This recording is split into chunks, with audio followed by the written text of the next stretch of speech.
सत श्री अकाल सर, स्वागत है। प्रोग्राम लेके हाजिर है इमिग्रेशन इनसाइट्स विद मनदीप।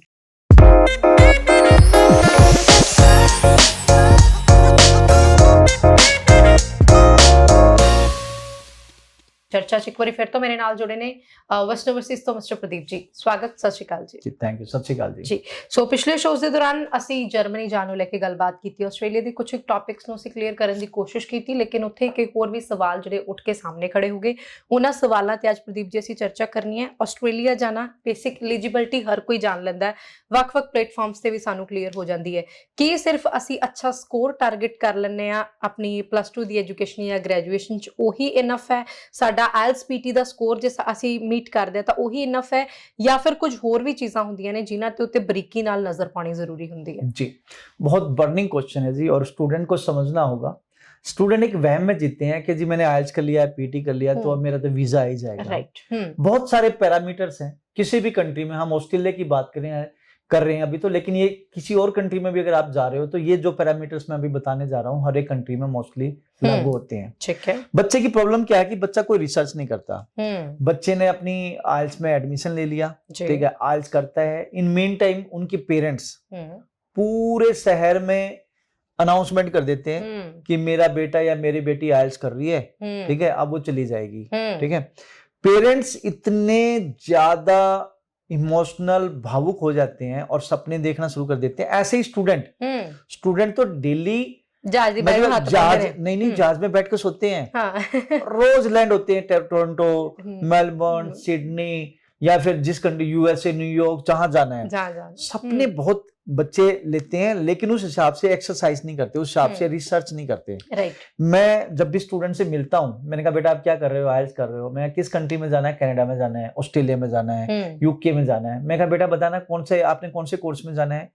पता ही नहीं जी, वो नहीं पता। मैं कहा why you don't know about it? मैं कब से आइल्स कर रहे हो? पिछले 2 महीने हो गए जी।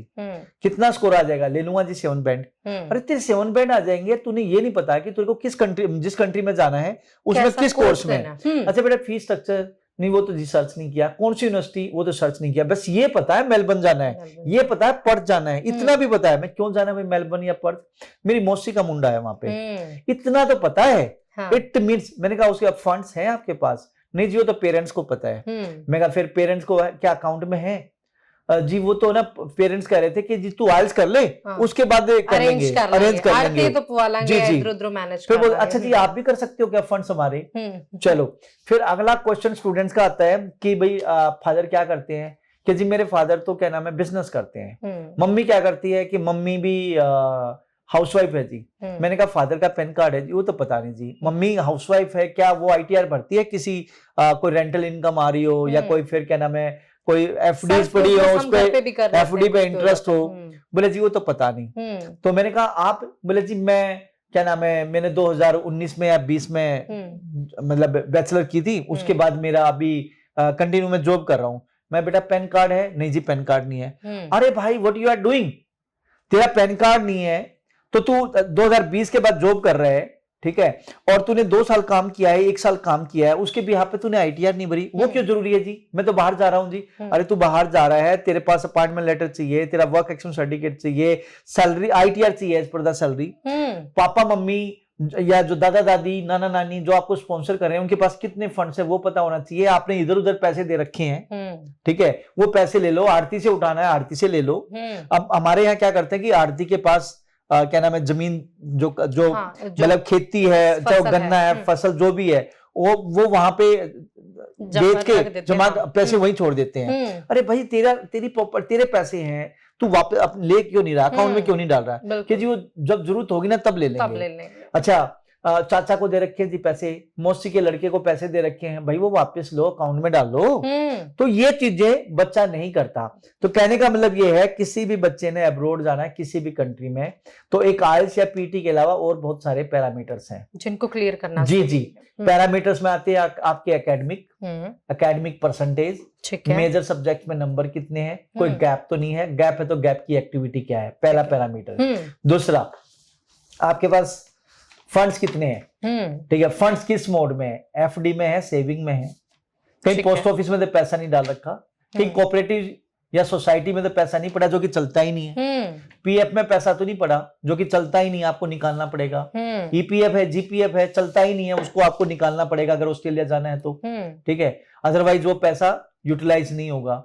फिर आपके पोस्ट ऑफिस में पैसा होता नहीं पड़ा, बहुत सारे स्टूडेंट्स के पेरेंट्स का पोस्ट ऑफिस में पैसा होता है, वो वहां चलेगा नहीं, आपको वहां से ट्रांसफर करना होगा नेशनलाइज बैंक में। फंड्स मैटर करते हैं, तो फंड्स कहाँ कैसे किस मोड में है। फिर पेरेंट्स की आईटीआर जो मैंने बात करी, स्पॉन्सर जो कर रहे हैं उनकी ITR, income tax return, agriculture tehsildar income certificate, ठीक है। इसके अलावा आपकी फैमिली की आईटीआर, इनकम टैक्स रिटर्न, आपकी इमिग्रेशन हिस्ट्री, आपके रिसर्च, ये सारे के सारे पैरामीटर्स है एक वीजा लेने के लिए। बट यहाँ दुखद बात ये है कि बच्चे इस बात से अवेयर ही नहीं है। ना बच्चे अवेयर ने, ना ਉਹਨਾਂ ਦੇ ਪੇਰੈਂਟਸ ਅਵੇਅਰ ਹੈਗੇ। ਸਰ ਹੁਣੇ ਤੁਸੀਂ ਪੀਐਫ ਦੀ ਗੱਲ ਕੀਤੀ ਸੀ, ਬਹੁਤ ਸਾਰੇ ਸਰਕਾਰੀ ਕਰਮਚਾਰੀ ਜਿਨ੍ਹਾਂ ਕੋਲੇ ਫੰਡ ਹੁੰਦਾ ਹੈ, ईपीएफ और जीपीएफ होता है, और पीएफ गवर्नमेंट जॉब एम्प्लॉय के पास भी हो सकता है, प्राइवेट एम्प्लॉय के पास भी, तो कोई बिजनेसमैन के पास भी हो सकता है। जब हमारे पास पीएफ है, आपने बताया कि उसको हमें तुड़वाना पड़ेगा, जी निकलवाना पड़ेगा, 3 महीने पुराना चलेगा कि वो फ्रेश भी चल जाएगा? नहीं, वो फ्रेश भी चल जाएगा। ऑस्ट्रेलिया में यूनिवर्सिटी के ऊपर डिपेंड है। देखिए हाई कमीशन ने कहीं लिखा है कि 3 महीने पुराने फंड्स हो, हाई कमीशन ने यूनिवर्सिटीज को एडवाइज किया है, रिकमेंडेशन है कि 3 महीने पुराने फंड्स हो। अब टोटली डिपेंड है, हाई कमीशन तो बोलता है रियली असेसेबल फंड्स हो, तो पुराने फंड्स हो वेल एंड गुड है, 3 महीने पुराने या इससे ज्यादा, करंट के फंड्स है तो सोर्स हो। अब जैसे आपने बताया कि आपका ईपीएफ है, पीपीएफ है या जीपीएफ है, वो अगर वहां जो ईपीएफ अकाउंट में पड़ा है या पीएफ अकाउंट में पड़ा है वो नहीं चलेगा, उसको आपको निकलवाना पड़ेगा। और उसका सोर्स क्या है? सोर्स के साथ है कि जी आपने पीएफ से पैसा लिया, तो कहने का मतलब ये करंट पैसा चल जाएगा बट सोर्स के साथ हो। जैसे मनदीप मैम ने पूछा कि पीएफ कैसे चलेगा, आपके अकाउंट में आ जाएगा ट्रांसफर होके, पीएफ की स्टेटमेंट, ईपीएफ की स्टेटमेंट या जीपीएफ है जीपीएफ की स्टेटमेंट दो जिसमें ये शो रहा हो कि ये पैसा निकल के यहाँ पे आया। करंट पैसा विद सोर्स चल सकता है। कोई पर्सनल लोन ले लिया वो भी चल जाएगा, पर्सनल लोन का लेटर चाहिए, प्रॉपर्टी पे लोन लिया तो प्रॉपर्टी लोन भी चल जाएगा, लेकिन वो लोन वाला पैसा अकाउंट में आना चाहिए, प्लस में प्रॉपर्टी लोन का सैंक्शन लेटर चाहिए, प्लस वो प्रॉपर्टी की फोटोकॉपी होनी चाहिए जिसपे वो लोन हुआ है। फिर आपके पास कोई एलआईसी है, कोई भी इंश्योरेंस है किसी भी तरह की, आपने वो सरेंडर कर दी या वो मैच्योर होगी, वो पैसा आया तो वो भी चल जाएगा। इंश्योरेंस कंपनी लिख के देगी कि भाई ये क्या नाम है, सरेंडर होगी या मैच्योर होगी या पैसा उस चीज का है। कोई प्रॉपर्टी एक्वायर होगी आपकी, ठीक है, एक्वायरमेंट के डॉक्यूमेंट होने चाहिए, कोई डीडी चेक भी मिला होगा, पैसा अकाउंट में आया वो स्टेटमेंट प्लस में एक्वायरमेंट के डॉक्यूमेंट, वो भी चल जाएगा। आपकी फैमिली में कोई आप रिटायर आ गया, रिटायरमेंट, ठीक है, तो रिटायरमेंट वाला पैसा भी चल जाएगा, करंट पैसा है बट सोर्स के साथ है, रिटायरमेंट के डॉक्यूमेंट लगाओ पैसा चलेगा। कोई एक्सीडेंटल क्लेम है, कहीं एक्सीडेंट हो गया तो वो पैसा है, तो वो भी चलेगा, वो भी चलेगा क्योंकि वो भी सोर्स है। ठीक है। अब उसका सोर्स क्या हो सकता है कि एक्सीडेंट हुआ था, एफआईआर भी हुई, कोर्ट का केस भी चला होगा, वो डॉक्यूमेंट साथ लगाए, साथ साथ में जिस इंश्योरेंस कंपनी ने पैसा दिया है वो लिख के देगा कि भी एक्सीडेंटल पैसा है ये। ऐसे कंडीशंस में ये सारे फंड्स जो हैं करंट में करंट पैसा विद सोर्स चलेगा, लेकिन उसका सोर्स जेन्युइन हो। ठीक है। अब प्रॉपर्टी बिक गई आपकी, सेल डीड चाहिए, ठीक है। अब बहुत सारे क्लाइंट्स या पेरेंट्स क्या करते हैं, 6 महीने पहले, 4 महीने पहले, 3 महीने पहले प्रॉपर्टी बेच देते हैं, बेचने के बाद वो अकाउंट में पैसा आता है, अकाउंट में से आके निकाल लेते हैं, निकाल के इधर उधर दे दिया ब्याज बट्टे पे, वो नहीं चलेगा। फिर बाद में डाल देते हैं कि जी 4 महीने पहले बिका था, वो पैसा हमने किसी को जरूरत थी उसको दे दिया, अब दोबारा उनसे पैसा मिल गया अकाउंट में डाल रहे हैं, नहीं चलेगा, उनको 3 महीने पुराना करना पड़ेगा। वो पैसा कंटिन्यू अकाउंट में होना चाहिए, कंटिन्यू अकाउंट में, तब चल पाएगा। तो यहाँ पे ऑस्ट्रेलिया में जाना है तो आपको फिर समझना होगा कि 1 ईयर की ट्यूशन फीस, 1 ईयर की लिविंग कॉस्ट और रिटर्न एयर फेयर जो भी बनता है 25-30 लाख रुपया, वो आपको 3 महीने पुराने दिखाने पड़ेंगे। या फिर कई बार यहाँ पे क्या करते हैं कि 3 महीने अकाउंट में डालिया, फिर निकाल लिया, फिर डाल लिया, फिर निकाल लिया, फिर डाल लिया, ट्रांजेक्शंस तो हो रही हैं, लेकिन वो निकाल लिया तो सोर्स ही खत्म हो गया, उसका पुराना तो रहा ही नहीं ना, निकाल लिया तो फिर डाल रहे हैं, तो उसका मतलब जिस दिन डाला उस दिन से वो तीसरा मतलब पहला दिन स्टार्ट होगा उसका। ठीक है। तो 3 महीने पुराने कंटिन्यू होने चाहिए। ठीक है। कुछ यूनिवर्सिटीज 1 महीने पुराने भी मांग लेती है, ओके, वहां साल की फीस मांगती है। तीसरा, करंट पैसा भी चल जाएगा बट वो सोर्स के साथ होना चाहिए, जो अभी मैंने सोर्स बताया चलेगा। ओके। इस चीज का आप ध्यान रखें कि ऑस्ट्रेलिया हाई कमीशन वीजा देने के लिए बैठी है, ठीक है, बट जेन्युइन एप्लीकेंट होना चाहिए। ठीक है, नंबर ਸਾਂਝੇ ਕਰ ਰਹੇ ਹਾਂ, ਸਵਾਲ ਪੁੱਛ ਸਕਦੇ ਹੋ ਕਾਲ ਕਰਕੇ ਤੁਸੀਂ ਔਰ ਕਮੈਂਟ ਕਰਕੇ ਵੀ ਆਪਣੇ ਸਵਾਲ ਪੁੱਛ ਸਕਦੇ ਹੋ। ਇੱਥੇ ਸਰ ਇੱਕ ਹੋਰ ਸਵਾਲ ਨਾਲ ਐਡ ਆਨ ਕਰਨਾ ਚਾਹੂੰਗੀ, ਇਹ ਜਿਹੜੇ ਵੀ ਫੰਡ ਨੇ, ਚਾਹੇ ਅਸੀਂ ਲੋਨ ਲੈ ਰਹੇ ਹਾਂ, ਚਾਹੇ ਸਾਡਾ ਐਜੂਕੇਸ਼ਨ ਲੋਨ ਹੈ, ਕਿਸੇ ਵੀ ਤਰੀਕੇ ਦਾ, ਇਹਨੂੰ ਅਸੀਂ ਫੰਡਸ ਦੇ ਤੌਰ ਦੇ ਵਿੱਚ ਸ਼ੋ ਕਰਾਂਗੇ ਜਾਂ ਫਿਰ ਇਹਨੂੰ ਅਸੀਂ ਫੀਸ ਵੀ ਭਰ ਸਕਦੇ ਹਾਂ ਇਹਨਾਂ ਦੀ? जी देखिए, 1 साल की ट्यूशन फीस, 1 साल की लिविंग कॉस्ट और रिटर्न एयरफेयर, ये फंड्स आपको सीओई लेने से पहले मोस्टली यूनिवर्सिटीज को दिखाना होता है। ठीक है, आपका जो 28-30 लाख 32 लाख जो भी बनता है, अब वो आपने दिखाया, इसमें से आप फीस पे कर सकते हो, क्योंकि